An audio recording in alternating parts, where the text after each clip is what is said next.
जरा सोचिए, जब दुनिया में मॉडर्न मेडिसिन का अर्थ भी नहीं पता था, वेरी कॉम्प्लिकेटेड सर्जरी से लेके लोगों का बीमारियों से ठीक होना कैसे संभव था। हमें बुद्धू बनाया जाता है कि जब ब्रिटिश हमारे देश में आए तो अपना ज्ञान लेके आए, हमें मॉडर्न मेडिसिन के बारे में बताया। उससे पहले भारत के लोग दर्द में ही मर जाते थे या फिर बुखार को ठीक ही नहीं कर पाते थे। आप भी ऐसा ही सोचते हैं तो जरा रुकिए और इस वीडियो को पूरा देखें, क्योंकि आज हम जानेंगे भारत सनातन चिकित्सा के कुछ ऐसे रहस्य जो आज तक कभी हमारे सामने नहीं आए। देर किस बात की, चलिए शुरू करते हैं। नमस्कार, मेरा नाम है डॉक्टर दीक्षिका शर्मा और रिसेंटली क्लिनिकल पोस्टिंग्स में मुझे रियलाइज हुआ कि लोग अवेयर ही नहीं है कि आयुर्वेदा है क्या।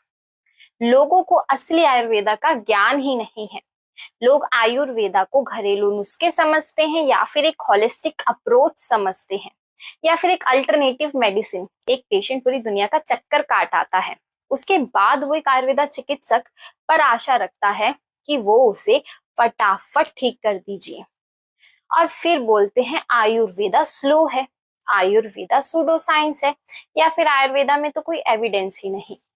इन केस अगर आपको भी ऐसा लगता है तो चलिए, समय आ चुका है आपके इस भ्रम को तोड़ने का।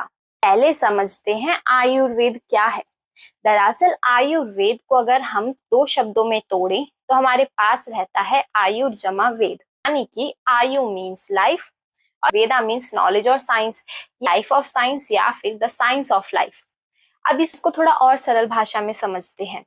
दरअसल आयुर्वेद केवल एक चिकित्सा पद्धति नहीं है, आयुर्वेद एक संपूर्ण विज्ञान है जो कि मनुष्य को बताता है सही तरीका जीवन यापन करने का, अपनी बेहतरीन जीवन शैली बनाने का, और किस प्रकार वो अपनी आयु को हित आयु और सुखायु बना सकता है।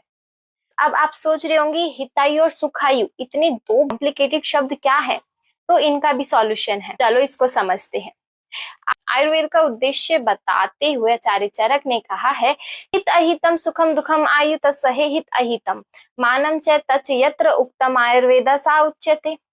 ये संस्कृत के क्यूटेशंस को अगर हिंदी में समझें तो अर्थ आता है कि चार प्रकार की आयु, हित आयु, अहित आयु, सुख आयु और दुख आयु, प्लस आयु के लिए हित और अहित क्या क्या है, साथ में आयु का मान। ये सब प्रश्नों के उत्तर जिस साइंस में है वो है आयुर्वेदा।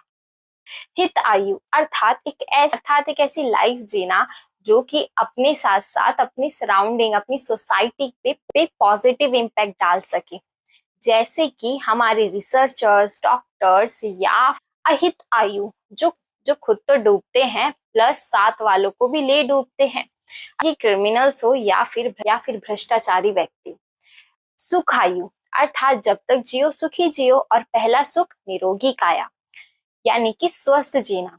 दुख आयु जितना जी रहे हो पर नेगेटिव अप्रोच के साथ जी रहे हो, बीमारियों से ग्रस्त जी रहे हो। जरूरी नहीं कि ये बीमारी केवल शरीर की हो सकता है मानसिक बीमारियों से ग्रस्त हो।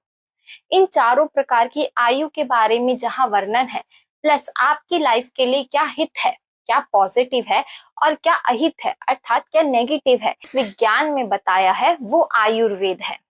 प्रश्न ये उठता है कि आयुर्वेदा को सूडो साइंस कहने वाले व्यक्ति आयुर्वेदा की उत्पत्ति को भूल जाते हैं, और अब समय है एक शॉकिंग ट्रुथ जानने का। आयुर्वेदा की तो उत्पत्ति ही नहीं हुई, अर्थात आयुर्वेद अनंत है, शाश्वत है, एक ऐसा विज्ञान आप उसको जितना जानोगे उतना कम पड़ेगा। हमारे शास्त्रों में लिखा है कि आयुर्वेदा वेदों का पार्ट है। वेद यानी कि भारतीय सनातन विज्ञान, उसके अथर्ववेद और ऋग्वेद का पाठ आयुर्वेद कहा गया है। वहीं दूसरी ओर ब्रह्मा जी ने जब आयुर्वेद का समरण किया अर्थात रिवाइज किया, ना कि रचना की, इसको जब समरण करा तब आयुर्वेद को उन्होंने गुरु शिक्षा परंपरा से आगे पीढ़ी दर पीढ़ी पहुंचाया, और इसी प्रकार ये विज्ञान धरती लोक पे आया। जब मनुष्य रोगों से ग्रस्त हो चुके थे तब हमारे ऋषि मुनियों ने हिमालय पर्वत पर एक बैठक करी, यानी कि कॉन्फ्रेंस करी, और वहां आयुर्वेदा को धरती लोक पर लाया गया।